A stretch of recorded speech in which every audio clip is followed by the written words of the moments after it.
All right, thank you so much for joining us on another edition of Lunch Out Loud Ottawa, this time, number 84. Yes, sir. Thank you very much. My name is Nick Petruski. I'm Andrew Miller. And of course, we're the podcast that talks to the people, places, events, and music that make this city the incredible city that it is. And of course, you can hear us on YouTube, iTunes, on the internet, streaming at any time.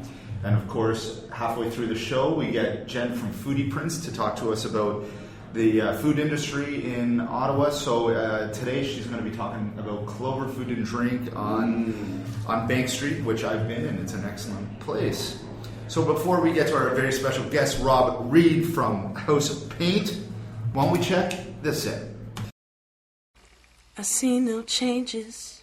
Wake up in the morning and I ask myself, is life worth living? Should I blast myself? I'm tired of being poor and even worse, I'm black, my stomach hurts, so I'm looking for a purse to snatch. Cops give a damn about a Negro, pull the trigger, kill a nigga, he's a hero. Giving crack to the kids, who the hell cares? One less hungry mouth on the welfare. First shit and load and let them deal to brothers. Give them guns, step back and watch them kill each other. It's time to fight back, that's what Huey said. 2 shots in the dark, now Huey's dead. I got love for my brothers, but we can never go nowhere unless we share with each other. We gotta start making changes. Learn to see me as a brother instead of 2 distant strangers. And that's how it's supposed to be. How could the devil take a brother when he's close to me? Alright, so that was her covering Changes by Tupac. And she will be on the bill at House of Paint. Can you tell us a bit more about Rita Carter? Yeah, Rita Carter, local songstress, hip-hop artist, rapper, multifaceted, and came highly recommended to us from a few different sources in the community that we throw out leaders there trying to get some idea of what's going on in the scene, and Rita Carter was highly recommended. So we put her on the bill as the featured Ottawa artist for the Rock the House concert under the bridge on Friday, September 6th. My bad. Fifth. Friday, September 5th. You think I know that? It's my birthday.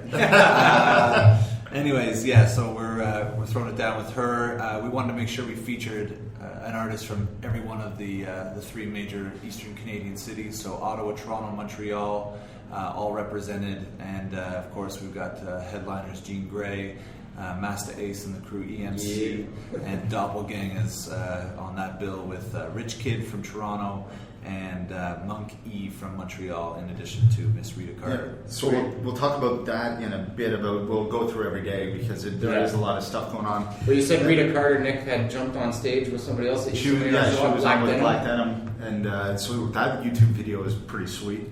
Yeah, so check her out on YouTube. Just search up Rita Carter, and she's got a bunch of videos up there. Rita Carter Love, I believe, is her channel. And she has a brand new video out, and it's excellent. We'll be playing that song at the end of the episode, so something a little more to look forward to. So Rob Reed is from the House of Paint, which is going on September 4th to the 7th inclusive. And of course, we like to get to know our guests before we talk about the House of Paint. So what do you do outside of being the festival director for House of Paint? I came to Ottawa 11, 12, 13 years ago as a soccer player. So I stay active in the soccer community as a referee. Oh, that's cool. En français, c'est un arbitre. Which league? You name it, man. All age groups. Oh, that's cool. It's quite the experience. It's actually my stress relief from House of Paint is going out there and getting abused for. You really get an opportunity to take your mind off work when you're on the field and having. Well, I'm not a big soccer player. I play a lot of hockey, and I gotta say the refs take a lot of slack. Is it the same in soccer? Do you get screamed at all game long, or what? So much. The rules are like it's so subjective, and I would say that probably the most challenging groups to ref are the really old guys, like the old timers division 5. Ones that didn't quite make the show, but they think they should have. These guys have been yelling at refs for like 50 years. You know what I mean? Like they really know what they're doing, and they might be like a little bit rotund, and probably not in the best shape of their life. Probably can't see all that well. But damn, do they ever know better than the referee? Right? Oh, absolutely. Are you tossing out a lot of red cards these days?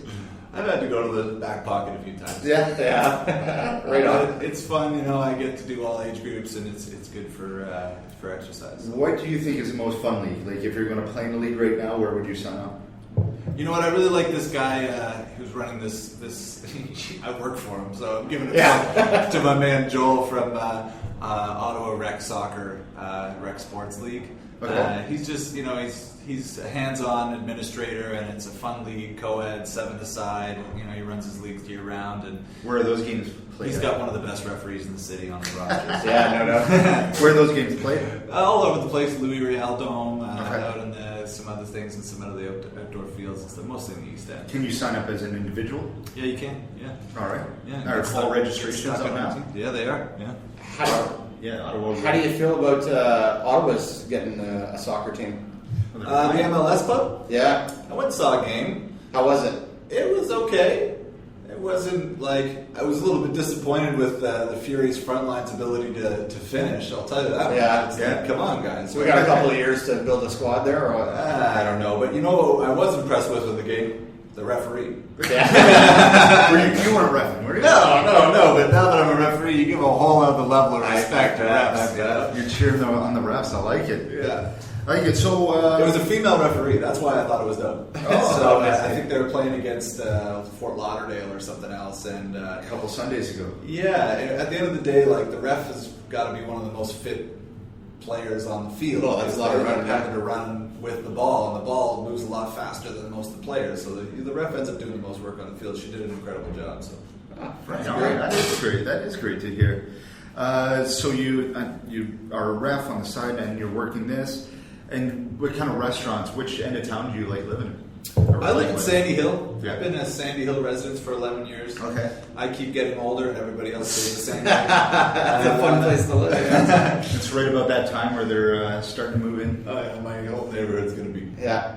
bonkers, cuckoo bananas for Any new restaurants popped up in Sandy Hill lately, or pretty much that- still not that fathers I'm and interested- sons and a couple of pretty other much bars? not interested in promoting anything in the hood right now. What about that one? There's one down Somerset. It used to be something else, of course. Yeah. There's a couple. Sandy Hill Lounge and Grill. That's right. Not a bad spot.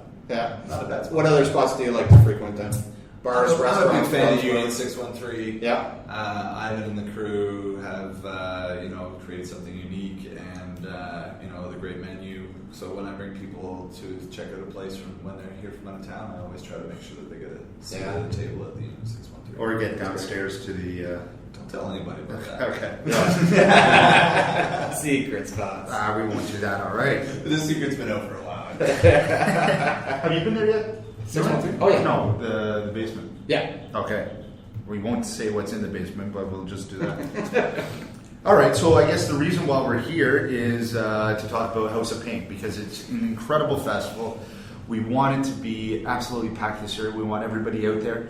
So Yeah. can you tell us first? I really wanted it last year too. I remember it coming up, and I've been going to it for so long that I thought it'd be great to have on the show. And then we were booked right up, and no sense talking about it right after it happens. So Oh, that's why we got him this year. that's it.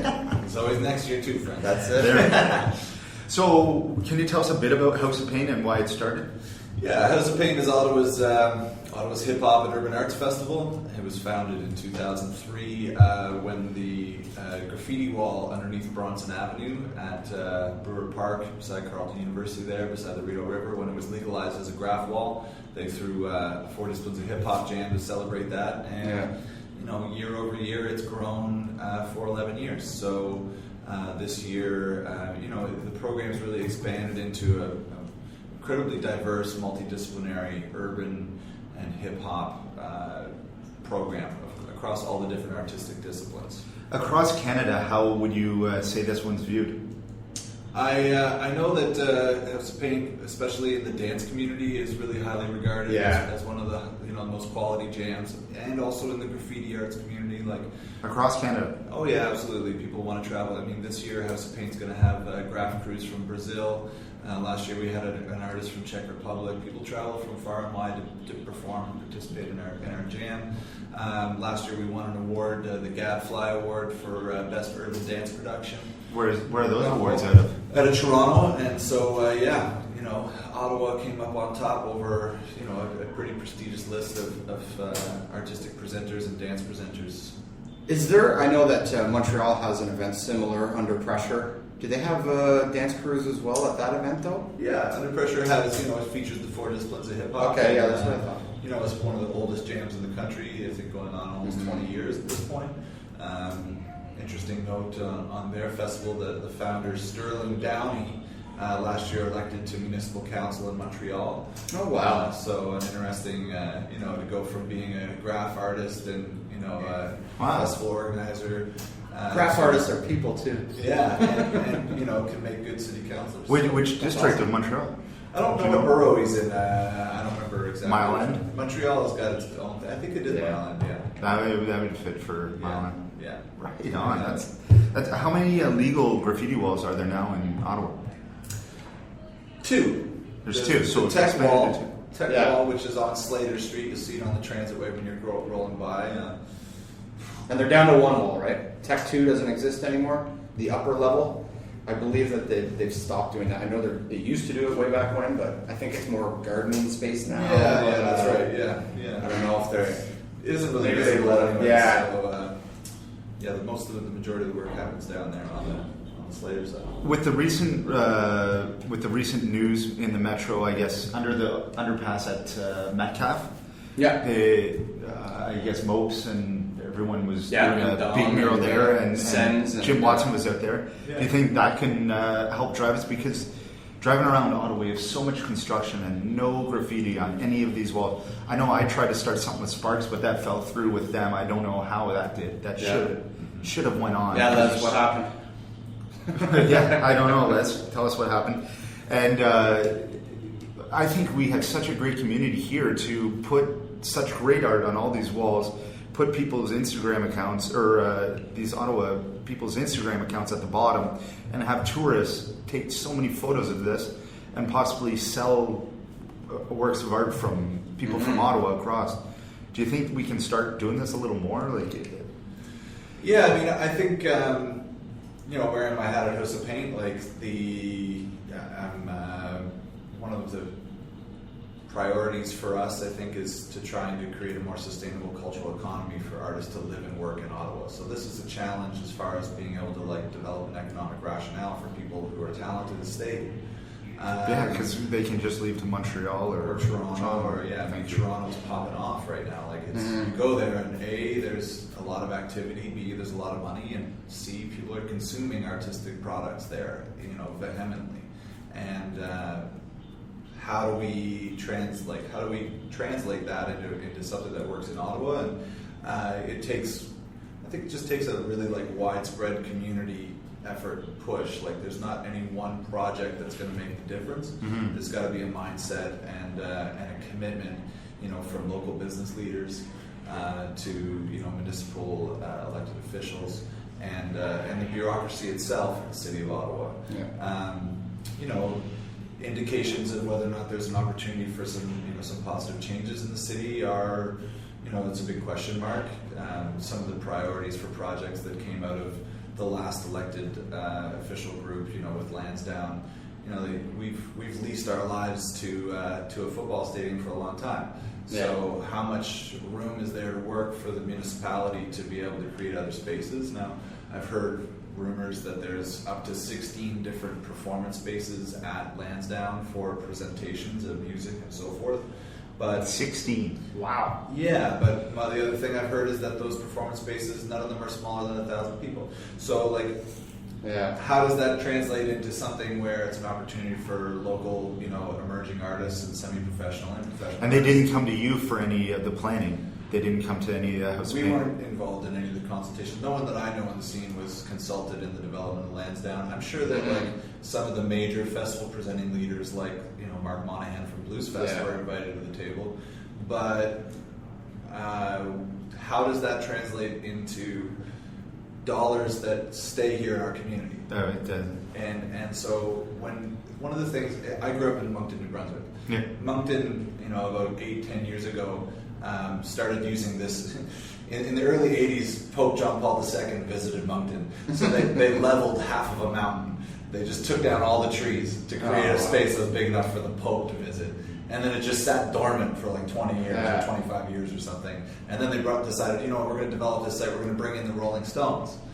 And I think to myself on those things, like those massive projects where, you know, you're bringing in these huge headliners and, you know, the project leaders for these types of presentations, like, develop these economic rationales, like all the tourism that was developed, all the money that was spent, you know, X, Y, Z. But I think to myself, like, you know what, the people who got paid the lion's share and took the gross earnings of that kind of production was Donald K. Donald from Montreal and the Rolling Stones and their crew, right? So you bring in these huge productions, and you know all this money goes into, you know, ticket fees. You know, we're talking millions of dollars here, and production expenses, and then they left that community. Yeah. That money didn't stay in the East Coast. But it's like, you know, I'm sure Sochi's going to be the same way. Although I think Russia's supposed to have FIFA, but Brazil too. They spend millions and millions building all the stadiums for the World Cup. Mm-hmm. Half of them, I'm sure, probably won't get used. But it's also that mindset that just make people happy once, and you think they're going to be happy for, what do you think is that could sustain happiness for 10 years? One event, you have to look at it over. You have to. I think looking at the Vancouver Olympic model is a really good example of like building infrastructure that's going to be used for the long term. Absolutely, and used by the community affordable that surround housing them for 12 months a year. You know, I think some of the affordable housing projects kind of fell through. Like they ended up being turned into condos pretty quick. But like, you know, the premier of BC was a no offense to real estate people, but he was pretty cozy with those cats. I mean, Calgary did well too. Calgary still uses all their facilities for training facilities as well.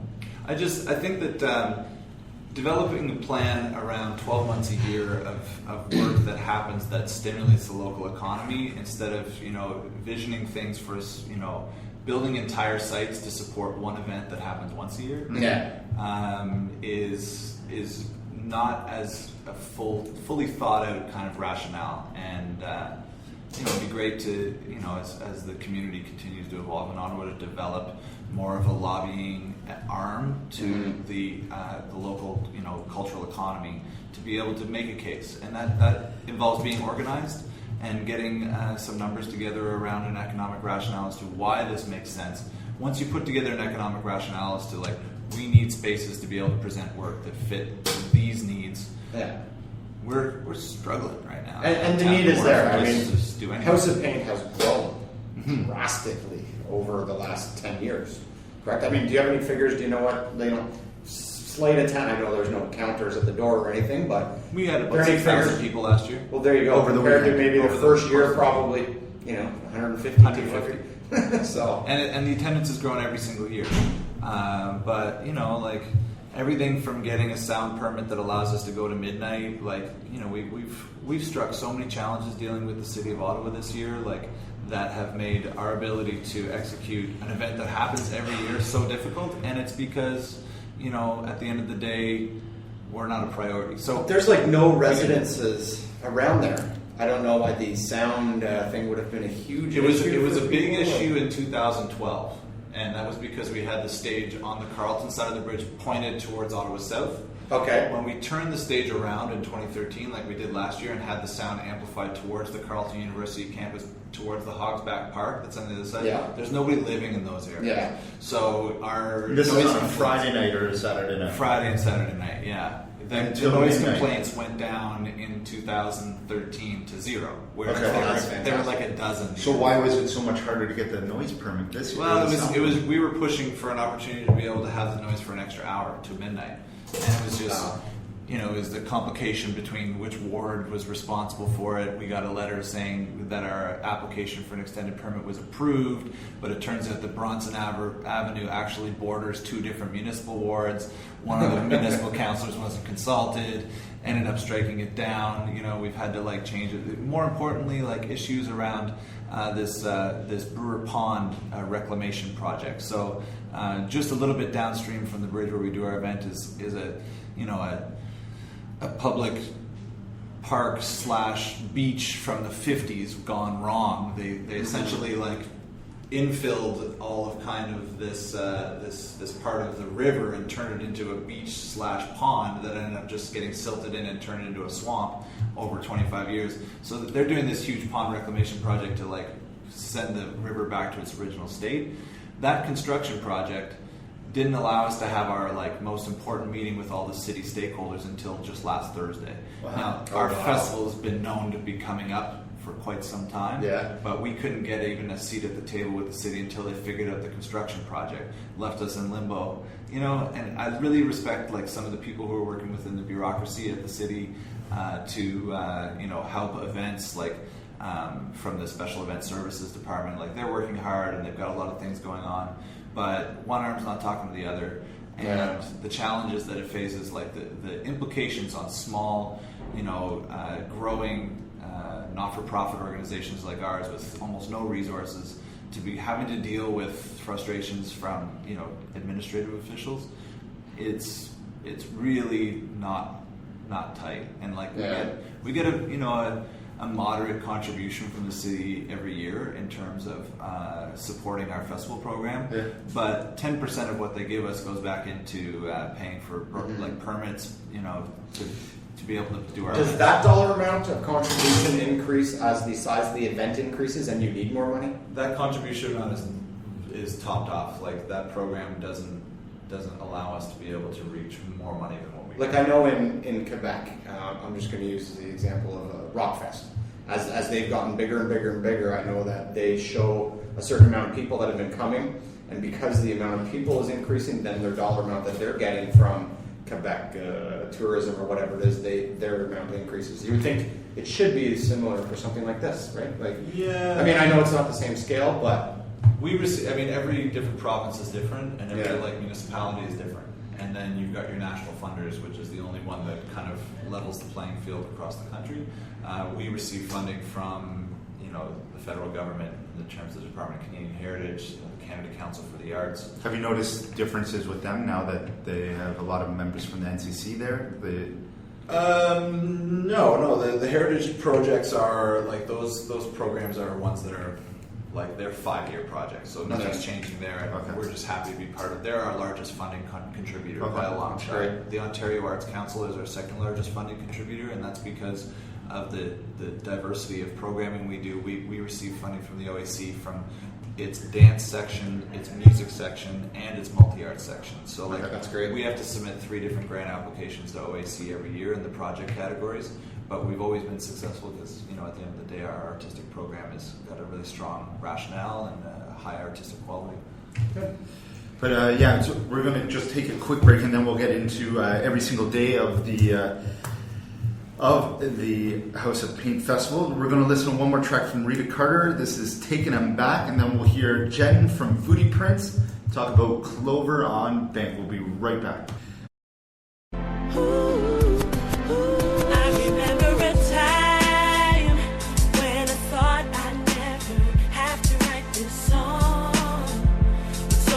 Things in my life turned out to go wrong.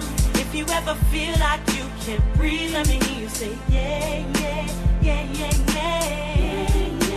yeah. Looking back on days when I had hopes and thoughts that everything would change, but magically I'd wake up knowing things weren't the same.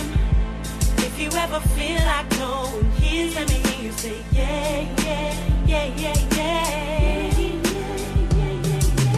Even though he was not there for you, you'll be fine. All you've been through, hold your head high. Don't give up on you. Don't give up. Don't give up on you. Forget about the days he was not there for you. Think about. Thanks, Nick. So in my last segment, I had briefly mentioned the recent opening of a new restaurant on Bank Street in downtown called Clover. So this week, I'd like to take a little time and focus on this awesome new place. It's located at 155 Bank Street, and it's open for lunch Mondays to Thursdays from 11 a.m. to 2 p.m. And then on Fridays and Saturdays, it opens from 11 a.m. to 10 p.m. And not only is there the usual lunch service on Fridays and Saturdays, but there's also a nibbles service from 2 to 6 p.m., which is some snacks that you can have. And then there's dinner from 6 p.m. until closing. Now, Dawn and I, we haven't had a chance yet to drop by for the nibbles or for dinner, but we have made over half a dozen visits since mid-July for lunch, and I can tell you that it really is awesome. So Clover is owned by chef Wes De Castro, and she was a former sous chef of Zen Kitchen before it had closed temporarily. Walking in, the first thing that you'll notice is that you get almost a full view of the kitchen itself. Inside, it's really bright and airy. The decor is really simple with bare tables and light-colored furniture. In fact, Dawn and I, we found the simplicity of the restaurant actually quite refreshing. So at Clover, you can expect to drink and eat as locally as possible. The wine list features reds, whites, and rosés, all from Niagara and Prince Edward County. And you can choose to have it either by the glass or the bottle. Beers also include Bose, Kitchissippi, and Covered Bridge, and you can also get the Harvey and Vern soda. So for lunch, appetizers are soups or salads, and you can either pick them from $6 or $8. The daily soup changes pretty often, but so far Dawn and I, we've had the potato leek soup and a tomato soup, and both of them simply fantastic and pretty much left us wanting for more. We only wish that we had some bread so that we could clean up the bowl a bit more. On the other hand, there's a soup that's a main staple on the menu. It's the corn chowder with charred corn, some small chunks of potato, pearl onions, and bacon, and that one is also just as good. It's a bliss of sweetness and savory all in your mouth. I don't really know how else I can describe it. It is just really that good. But for the mains, there's also a good selection of vegetarian dishes and dishes consisting of meat, and you can get some dishes that are also vegan and gluten-friendly too. So prices range from $12 to $15, and you can choose from a pasta, a wrap, a panini. There's a plowman's plate, or if you want, there's also seafood. At the moment, the seafood feature is smelts. Dawn and I, we had this for lunch last week, and easily the best dish that we have had so far at Clover. It's $15, and then the smelts, they are lightly deep fried and very well seasoned. And the dish is also actually very beautiful. It's quite colorful, actually. It's got some incredibly sweet cherry tomatoes, since after all they are in season, some black olives, and for added texture, you've got cucumber and fennel all drizzled with some basil aioli. For dessert, you've got a panna cotta, chocolate cake, or a caramelized banana with seared polenta and almond granola. All of that is for $8. If you're interested in dinner, appetizers again are $6 and $8, with mains ranging from $18 to $23. For all pricing and menus, it's available on their website at cloverottawa.ca. So if you haven't checked out this new eatery, then be sure to do so soon. And that's it, Nick, for this week. All right, thank you so much, Jen from Foodie Prince and Rita Carter. Of course, check her out September 5th. So we'll go through day by day of the festival. Great. So September 4th, OG 500 Poetry and Slam Art Expo. Can you tell us a bit about that? Yeah, this will be the third edition of the OG 500 Poetry Slam. I am particularly stoked. I really love this element of the overall festival. It's a unique poetry slam in that we have a complete audience participation voting system. Oh, cool. And we set poets up in head-to-head poetry rounds. So open call for applications and candidates to be part of the program.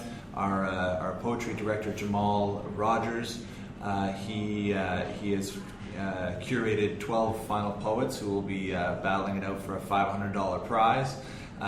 We pick from a hat, 2 poets go up, one says one poem, the other says their poem, and then the audience votes by card as to which poet moves on to the next round. Now, I've never seen a poetry slam.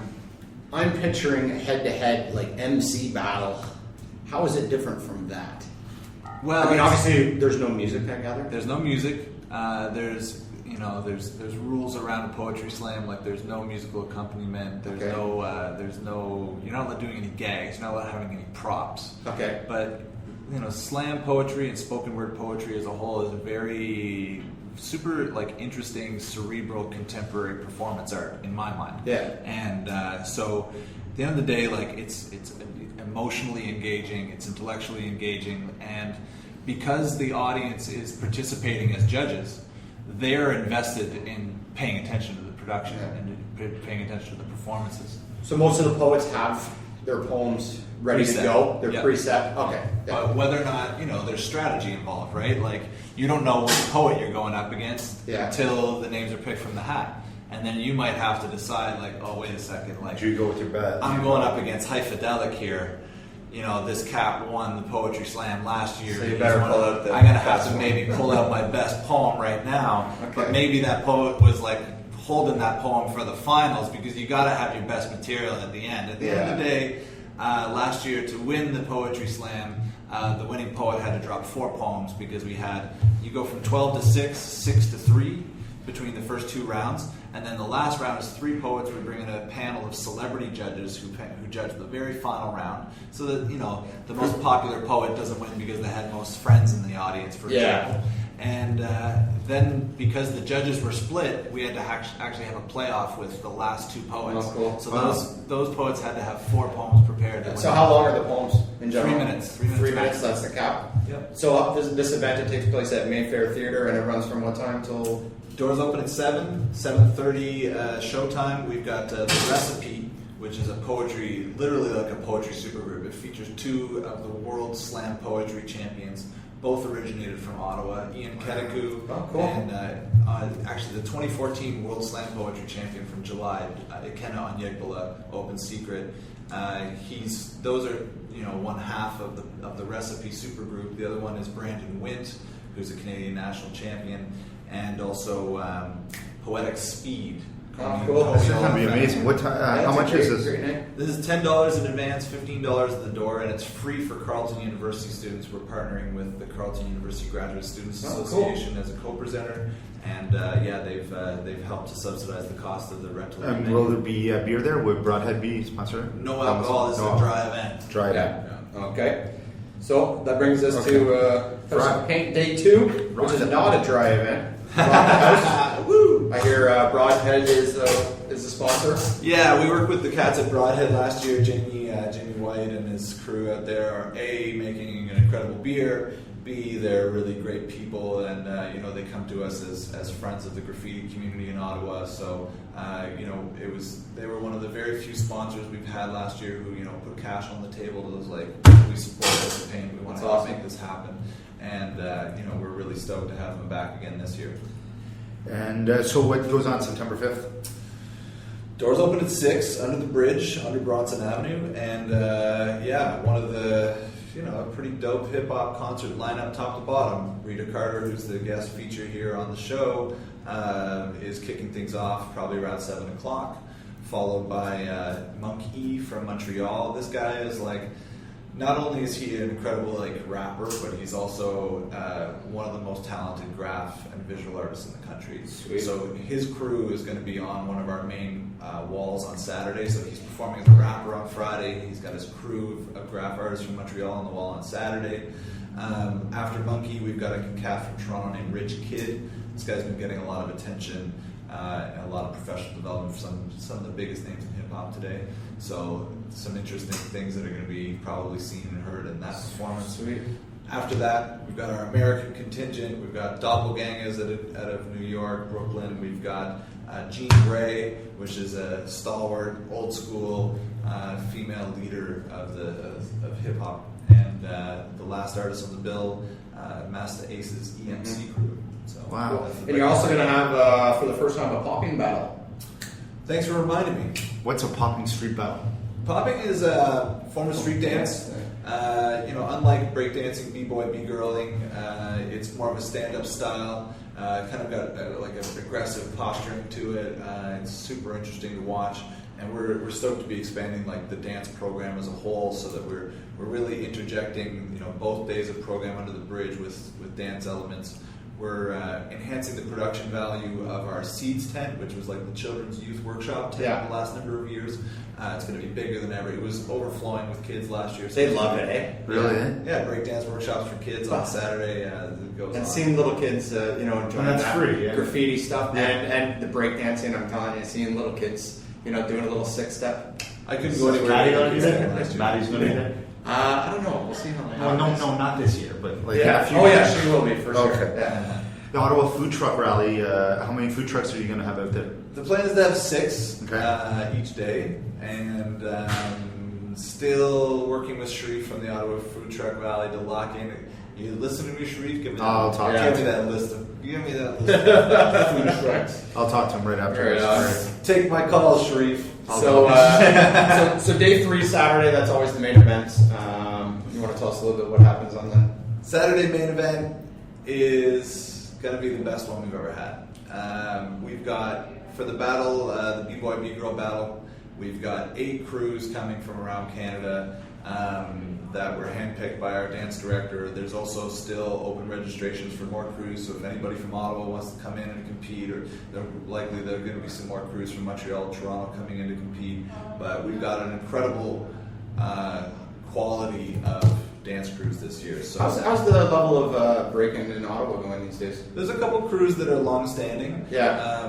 It's worth noting that Yvon Sogolo of B-Boyism, he has built one of the world's highest recognized street dance productions for theater. Yeah. Now it differentiates like stage performances, theater performances, and dance are a whole lot different than the street form. Absolutely. But he's like one of the world leaders in helping the street form transition over into the theater environment. And another crew that's really dope out of Ottawa, the Breadcrumbs crew, with Sammy Elkout, who's actually the dance director at House of Pain, is one of the leaders of that crew. Awesome. The Breadcrumbs crew's got a lot of subsidiary crews out there that. So interesting. So much. Yeah, it's a really interesting cultural. For sure. phenomenon. I've always wished I could break dance. I just never. Yeah. Never got it. It's definitely not for lazy people. That's for sure. You have Menno here as a judge? That's right. Yeah, From coming Netherlands? Amsterdam.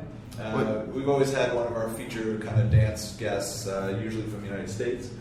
We really wanted to kind of broaden that scope this year, and we're stoked that Sammy was able to lock in Menno. And what else? We've got Graph artists. How many different countries are represented and/or places or whatnot? Yeah, we got a crew coming in from Brazil. I mean, here's the thing about House of Pain. Like, I'm the festival producer, but we feature so many different disciplines of art that, like, you can't have just one artistic director to lead the artistic vision for the entire thing. So unlike a music festival where one AD will make all the decisions on all the programming, we hire programmers from each of the different artistic disciplines because you need expertise from every one of them in order to be able to put together a package and a program that's A, high quality for audiences, and B, respected by the communities that are being represented. Absolutely, yeah. So I can't even tell And you. you would want a director that would be able to pick up on trends too. You wouldn't want, like, if you're just doing it, you're not necessarily going to get the up and coming stuff, and because your passion is not 100% invested in that. So That's right. you know how to do that. Well, that's great. What about that brings us to, I guess, Sunday, or what are the hours? Sorry, for September 6th or Saturday, doors open at 11, Yeah. going to 11 p.m., and we're really stoked about this year. So last year we hired the Soul Jazz Orchestra. We commissioned them to create a 12-minute piece of music that they performed live for the battle final. The B-Boy battle final had a live band to close it out. We got an incredible video that we created for it on the Hop Reels, HOPREELS YouTube channel. Hop Reels for all of our videos. But check out that 12-minute piece. We had the audio mixed and mastered in studio. The Soul Jazz Orchestra, who are one of Canada's, preeminent cultural exports right now. They're awesome at Jazz Fest again. They're playing for huge crowds in Europe right now, and they're straight out of Ottawa. So they composed an amazing piece of work. This year, it was really tough for us to figure out how we're going to follow up on that because there aren't too many bands in the world that have the compositional skills and the musicianship to be able to do that kind of 12-minute battle suite like a DJ would. 12 minutes of music for a DJ it's not that it's an easy job for a DJ to like DJ a battle. You need someone who's highly skilled, but they'll put in like 15 or 20 tunes over a 12-minute battle. Yeah. So getting a band that can compose something that touches on some key points, some key break tunes that people all recognize from days gone by, and also interjecting new things, you need a really great composer. We found one, guys in Brooklyn. His name's Nadav Nirenberg. He was trained at McGill's University's music program. Runs a band called Ikebe Shakedown. We've had them here in Ottawa once before, 2012. They opened for the Soul Jazz Orchestra, and I mean, these cats this is a hot band. So seeing as how Nadav had an opportunity to see what Pierre created last year, I think there's a little bit of a. They're going to try to step it up. That's the way these things work, and this is what House of Paint does. Like, it's funny because like most people don't think about art as competitive, but it is. Absolutely. I mean, you're competing in a marketplace, right? So there's limited resources out there for people to be able to pay money for artistic work. So you're competing in a really challenging and competitive environment all the time. And then at House of Paint, it's just a little bit more transparent that that's what's going on. Like, the B-Boy Battles tournaments, the OG 500 Poetry Slam tournaments,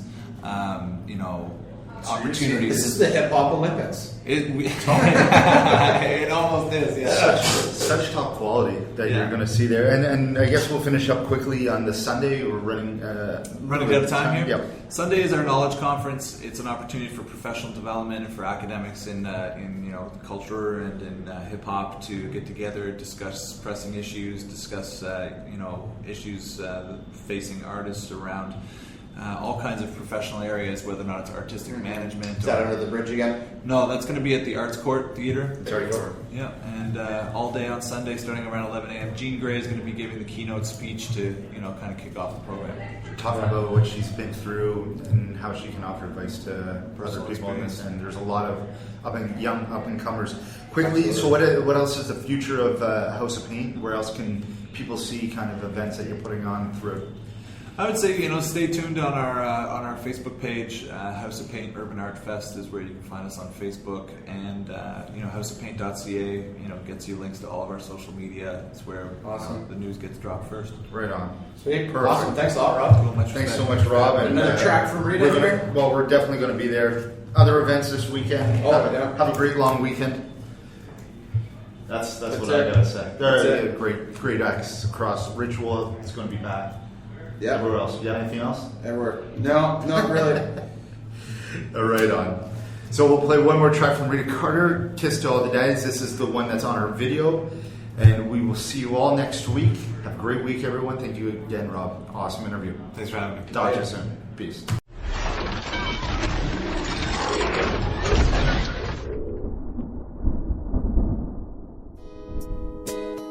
Never really had much, but you make do with what you had. The kids have gotta eat, so you do what you gotta do to get them fed, yeah. And even if your daddy didn't, you still know how important it is to be the man in their lives, yeah. For all of their lives, yeah. For some, the pressure bills can take it, but the ones who stay to face it will raise a boy with love in his eyes, yeah. Oh, you know that it's right, yeah. This goes out to all my real daddies in the world who are holding down the families, never doubted her. Shells the other daddy, put your hands up to your lips and blow a kiss to all the daddies in the world who are holding down the families, never doubted her. Shells the other daddy in a lot of songs. And for yourself, we gotta put your hands up to your lips and blow a kiss to all the daddies in the world. Most of my life, my pops was never there. He never cared. Me and my mom was living on that welfare. It was rough days, but things changed. Me and my pops, we ain't the same. Even though I still got this blood flowing through my vein. And I cannot be there for my seed or family. This song goes out to all y'all real daddies. It's not easy doing what we gotta do to make it through. I felt blue. Happiness is pursued.